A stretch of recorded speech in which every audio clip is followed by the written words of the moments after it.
Bismillahirrahmanirrahim. Assalamualaikum warahmatullahi wabarakatuh. Alhamdulillah wassalatu wassalamu ala rasulillah wa ba'du. Sahabat muslim, jumpa lagi dengan saya Raden Jamal di channel yang selalu mengabarkan tentang seputar keislaman. Sahabat muslim, ketika saya kuliah, saya punya teman yang saat itu umurnya sudah tidak muda lagi, sudah di atas 45 tahun atau bahkan mungkin di atas 50 tahun. Dari segi ekonomi beliau luar biasa, sangat berkecukupan. Dalam hal apapun penampilannya sangat kelihatan sekali kalau memang beliau berkecukupan. Tetapi yang menjadi penasaran saya saat itu adalah kenapa beliau yang dari segi ekonomi sudah berkecukupan, dari usia sudah tidak muda lagi, tetapi beliau masih menyempatkan diri untuk mengambil kuliah yang itu jurusannya agama. Iseng kemudian saya tanya, apa latar belakang beliau sehingga beliau mau kuliah lagi? Jawabannya hadirin, sahabat muslim, ternyata walaupun selama ini beliau sudah melimpah dalam segi uang, harta, kekayaan, jabatan sudah bagus sekali, tetapi ternyata walaupun jabatan sudah bagus, posisi kedudukan sosial sudah bagus, ekonomi sudah mapan, itu tidak membuat beliau tentram hatinya. Ada sesuatu yang kosong dalam hatinya. Maka beliau kemudian menemukan hal yang kosong itu adalah karena agama selama ini kurang diperhatikan. Maka kemudian beliau berinisiatif mengambil kuliah jurusan agama dengan harapan bisa menentramkan hati beliau. Sahabat muslim, yang ingin saya sampaikan di sini adalah bahwa ternyata berapapun kekayaan yang kita miliki, status sosial sementereng apapun, kalau kita jauh dari agama, maka hati kita, hati terdalam kita akan terasa hampa selama kita tidak dekat dengan agama. Sahabat muslim, kita semua tahu bahwa manusia itu tidak hanya fisik saja. Manusia itu sejati yang paling hakikat dalam dirinya adalah ruhaninya, hatinya, jiwanya. Nah, jiwa itu, hati itu kebutuhannya adalah atau makanannya adalah agama. Selama hati itu tidak didekatkan dengan agama, seperti juga badan kita yang kurang makan, maka badan menjadi kurus kering. Begitu juga dengan hati kita, sahabat muslim.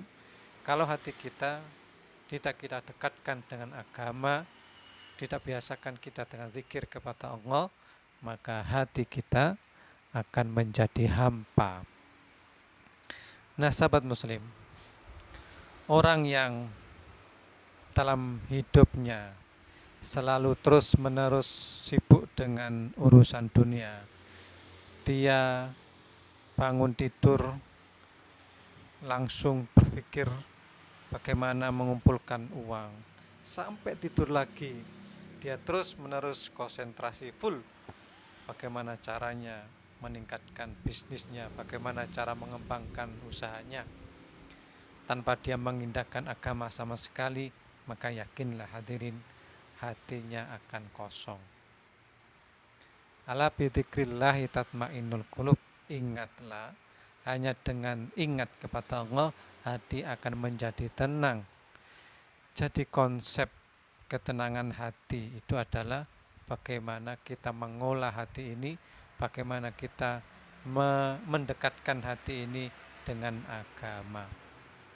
Nah, orang yang selalu menyibukkan diri dengan urusan-urusan duniawi tanpa mengindahkan urusan-urusan agama, urusan-urusan akhirat, maka tentu saja ini bertentangan dengan fitrah manusia.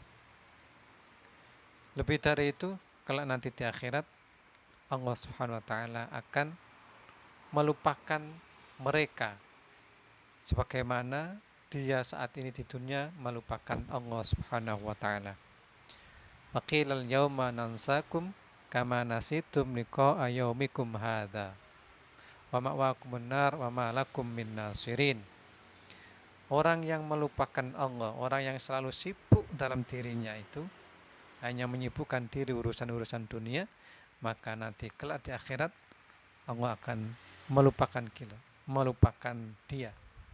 Wa qilal yauma nansakum, Allah akan melupakan dia kama nasitum liqa'a yaumikum hadza, seperti saat ini dia melupakan Allah. Nah, sahabat muslim, maka Rasulullah SAW mengingatkan kepada kita bahwa harta yang kita kumpulkan, harta yang menjadi kesenangan kita itu adalah fitnah. Kullu ummati fitnah, wal fitnatu ummati al-mal. Setiap umat itu ada cobaannya, ada ujiannya. Dan ujian cobaan terbesar umatku, kata Rasulullah, al-mal, yaitu harta. Ya,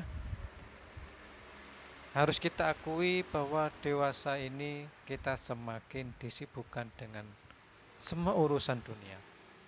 Semua orang berorientasi bagaimana mengumpulkan dunia, bagaimana sibuk dengan urusan dunia. Dan perlakuan orang antara urusan dunia dan urusan agama itu sangat-sangat berbeda. Sangat-sangat berbeda. Kita lihat saja di tahun 2016, ini contoh yang sangat-sangat simpel, sangat-sangat kentara. 2016 ada peristiwa pembanding yang sangat-sangat bagus. Saat itu ada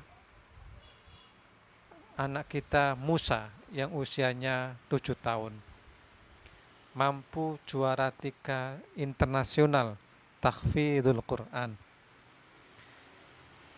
Walaupun usianya baru 7 tahun, tapi dia sudah berhasil mengalahkan pesaing-pesaingnya yang lebih besar, yang lebih tua usianya dibanding dia.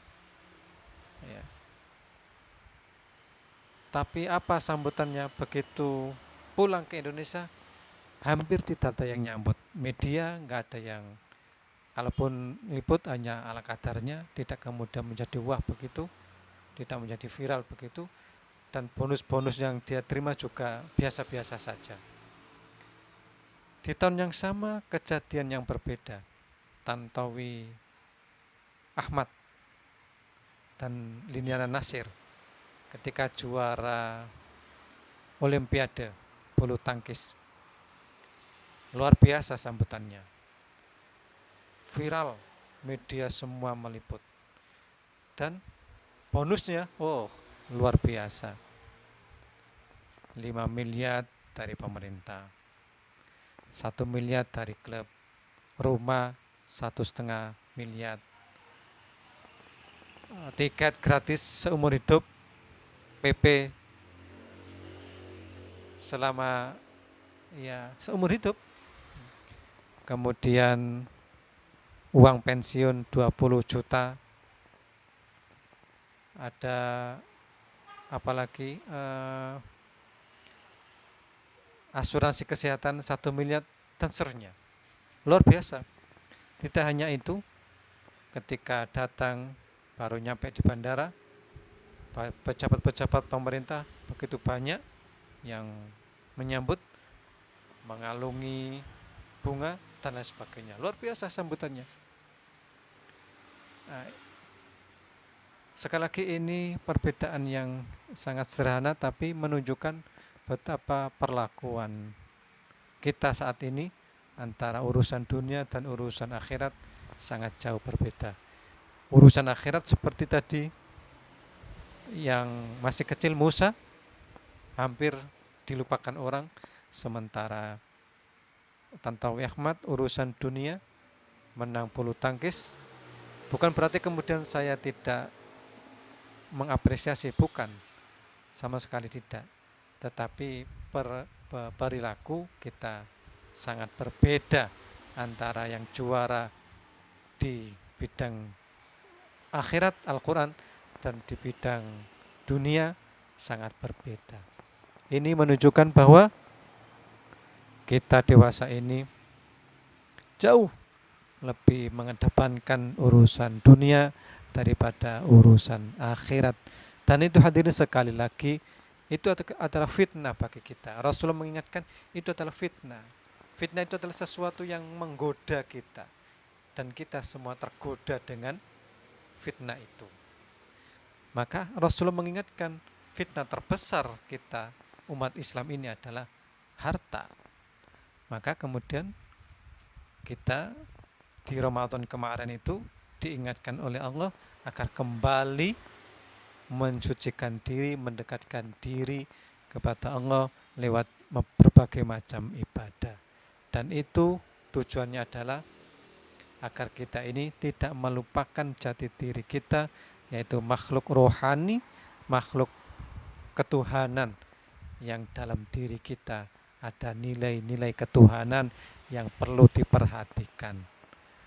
Dan sekali lagi, kalau kita tidak mau memperhatikan urusan hati kita, urusan jiwa kita, dengan tidak mendekatkan diri kita kepada agama, maka hati kita, diri kita akan terasa hampa. Hadirin, saya kira itu. Mudah-mudahan ada manfaatnya. Kurang lebihnya mohon maaf. Assalamualaikum warahmatullahi wabarakatuh.